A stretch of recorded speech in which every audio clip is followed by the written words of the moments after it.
What up, everyone? It's Cash. I haven't made a video in a while, but I've been keeping up with a lot of LFC content and all the transfer rumors and World Cup and all that. And I've been wanting to, create kind of a reaction video to kind of all the different podcasts I've been listening to, and now finally got the opportunity to do so. So thank you all for joining me, and I'm hoping I can do more of these throughout the summer. Maybe try to do one a day if I can. But I wanted to react to some LFC content creators' opinions on Liverpool and on transfers and whatnot. And the one I wanted to address today was regarding Cody Gakpo. Now, if any of y'all follow me on Twitter, you'll know I'm probably Gakpo's biggest hater. I don't think he offers enough. I don't think he's nearly good enough to play for LFC. He's terrible on 1v1s. He has bad final third decision making. He's soft as tissue. What else? He doesn't use his fullback. He can't get a shot past the defenders. It gets blocked 99% of the time. He has no left foot. Can't head the ball. And he's just not nearly good enough for Liverpool. I view him as more of a Europa League level player. So the rumors about him maybe going to Spurs make sense. With all due respect to Tottenham, but I'm hearing a lot of LSC content creators. One thing that really kind of grinds my gears when it comes to a lot of LSC fan accounts and content creators is they want to buy all these players, but they don't want to sell anybody of value, right? They want to buy 5-6 players, maybe more, right? But they don't want to sell McAllister. They don't want to sell Gravenberch. They don't want to sell Szoboszlai. They don't want to sell Cody Gakpo, right? The only guys they want to sell aren't worth any meaningful amount of money. They're okay with selling Chiesa. They're okay with selling Endo, right? But those guys aren't going to fetch very much money, are they? Young talent, they're not going to fetch very much money. Calvin Ramsey or even Kieran Morrison, who I don't think we should sell, by the way. But none, like these guys, James McConnell, right? None of those guys are going to fetch very much money. And so when I hear content creators say, oh, we need to fill out the roster, we need to get more bodies in because of injuries, because last year, blah, right? They don't realize it's not about it's not about Liverpool being a sell to buy club, right? I don't think it has to do with that. It's that we need to get players in that are starter quality level, right? We finished 5th last year, right? And as much as it was down to slot, I would say 90 to 95% of it down to slot, there are players that we can upgrade on. And Gakpo is absolutely one of those players. So their argument is, oh, well, Gakpo can be backup striker until Hugo Ekitike comes back, right? So even if we get Barcola, we want to keep Gakpo because he can play across the front three. No, we can't play across the front three. He's terrible at left wing. He's even worse as a striker, and I do not want to see what he's like on the right wing, right? And so this idea that he can be a backup, right? They just want bodies, right? They just want guys there that can play. But we have Munoz who can play left and right and maybe back up as striker. I guarantee he's not as bad, or I guarantee he's not worse than Gakpo as striker, even though we haven't seen him play striker, right? I guarantee you he's not worse than Gakpo, right? I already watching clips of him. He's definitely more powerful than Gakpo. He's way faster than Gakpo, right? And he kind of has that powerful, low center of gravity about him that makes him, a powerful runner and not afraid to get stuck in and fight and whatnot. And that's something I absolutely love, and something we absolutely miss in this Liverpool team. But this whole argument around Gakpo, keep Gakpo. I've heard LFC creators talk about keeping Gakpo and bringing Nunez back, right? It's just like, oh my word, like I just feel like so many of them prioritize everything except winning when it comes to Liverpool, right? They, like I said, they don't want to sell anybody, but they want to buy a bunch of players, right? And it's like, where are they going to, one, how are they going to get minutes? Two, they're not starter level players. Gakpo is not a starting level player for Liverpool Football Club. He's just simply not. He's so below the level that we need, especially at left wing, especially at striker, especially in the forward positions. And so I'm just so like dumbfounded by all these creators who want to keep Gakpo, right? When they were the same ones lambasting him during the season, rightfully so, by the way, which I haven't rated Gakpo ever since he came to Liverpool. I've never rated him. Like, oh, he had an 18-goal season 2 seasons ago. He had a 16-goal season 3 years ago. And it's like, yeah, but if you look at the nature of those goals, right, they were tap-ins. It's like Salah was doing all the work, you know what I mean? And he was there to tap it in, right? That's why he needs to be. But he needs to be on the end of play. He's not good in build up. He's not good in 1v1s. But you just got to get him on the end of plays. It's like, yeah, but he's not a striker. He's a left winger. You know what I mean? And so if the best attribute of the left winger is getting on the end of things, right? He's not a very good left winger because most left wingers can do that.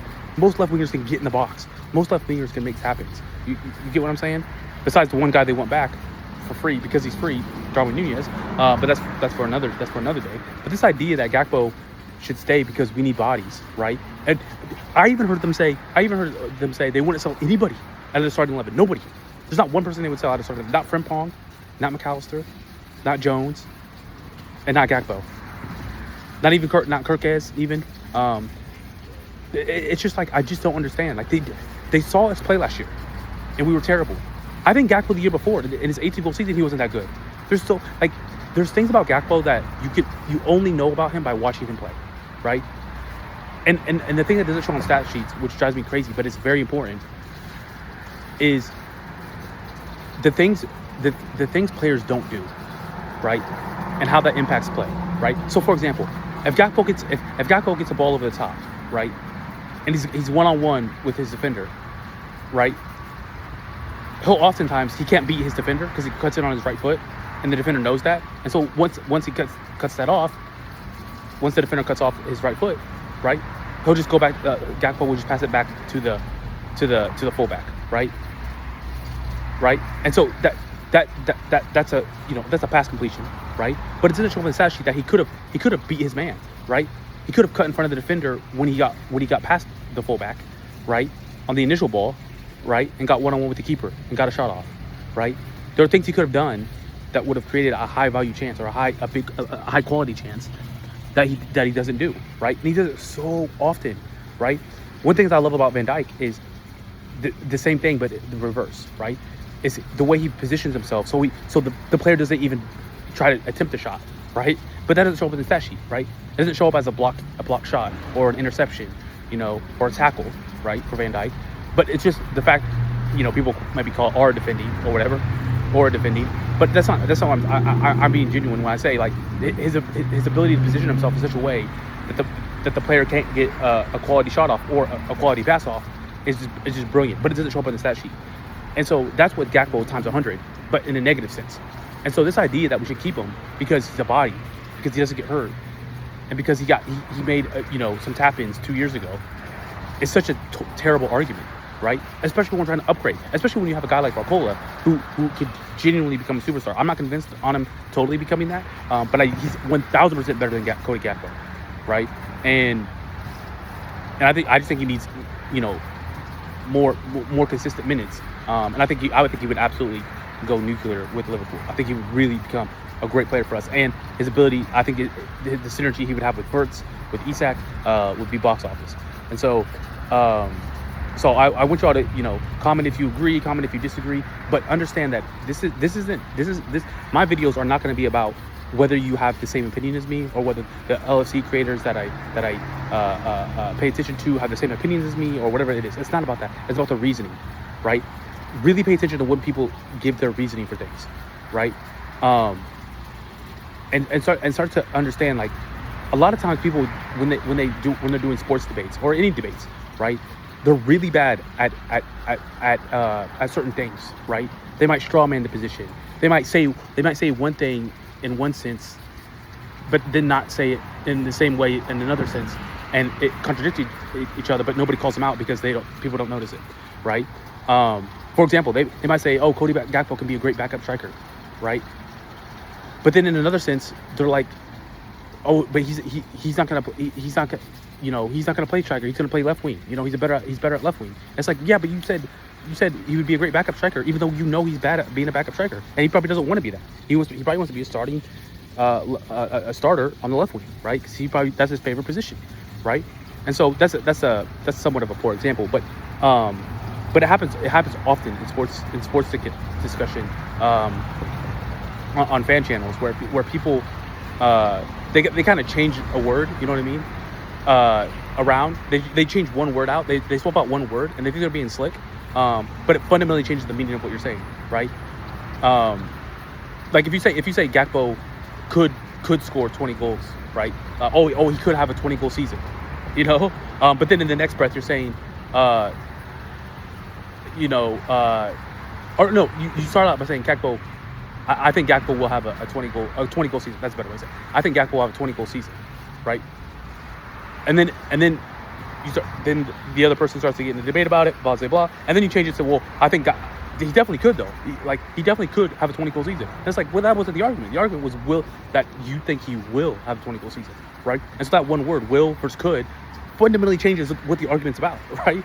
Anybody can say he could have a 20-goal season. You know what I mean?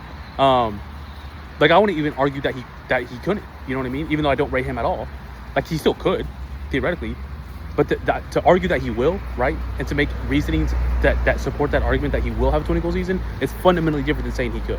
And so, so I want you all to pay attention to. So what as I'm having these discussions about Gakpo, I'll have it about probably McAllister, likely, I'll have it about, these other things about potential targets, right, Minte or whoever it might be, Frimpong, right, really understand, really. Like, I want you guys to check me, right? Am I coming to my conclusions with sound reasoning, with sound logic, with consistent logic, right? And if I'm not, call me out on it.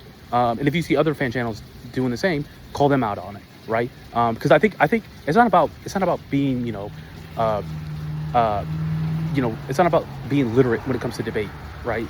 Just for the sake of it, like just having proper debate for the sake of it. It's that good proper debate makes for better debate, right?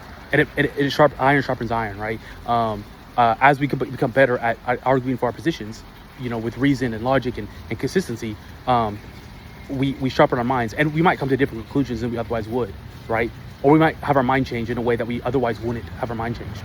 And so that's kind of what I want this, kind of my reaction videos to be about. This is a reaction video, but that's what I want to. That's really what I want to emphasize, because I see it in other debates that aren't sports related, and I see it a lot in sports debate. But I want to kind of bring it to the sports debate world, because it's so common right now, right? That there's fan channels, there's content channels, all about football, right? And so I want to kind of bring my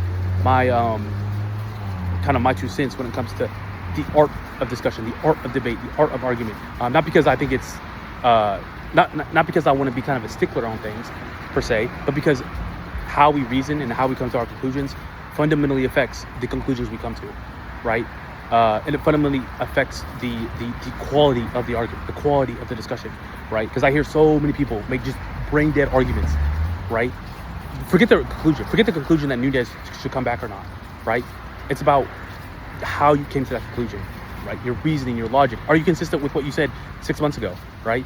And of course, people can change their minds, but if things haven't changed from 6 months ago to now, but you change your mind anyway, you know what I mean? That's an inconsistency, right? Because what could have caused you to change your mind other than the information changing? But if the information hasn't changed, then your mind shouldn't be changed either. So yeah, I just wanted to kind of talk about. I might actually show clips of content creators that I watch, and then react to them kind of in real time, if you will.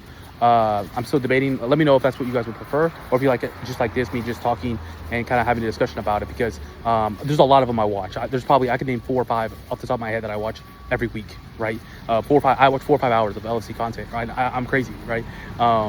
Because I do a lot of walking, and I usually listen while I walk, and so yeah. Let me know what you guys think. What do you guys think about what I said about Gakpo, about logic and reasoning, about how people have sports debates, fallacies that you see. And any content that you want me to kind of do in the future, I would love it. But that's all for me today. Have a great day, y'all.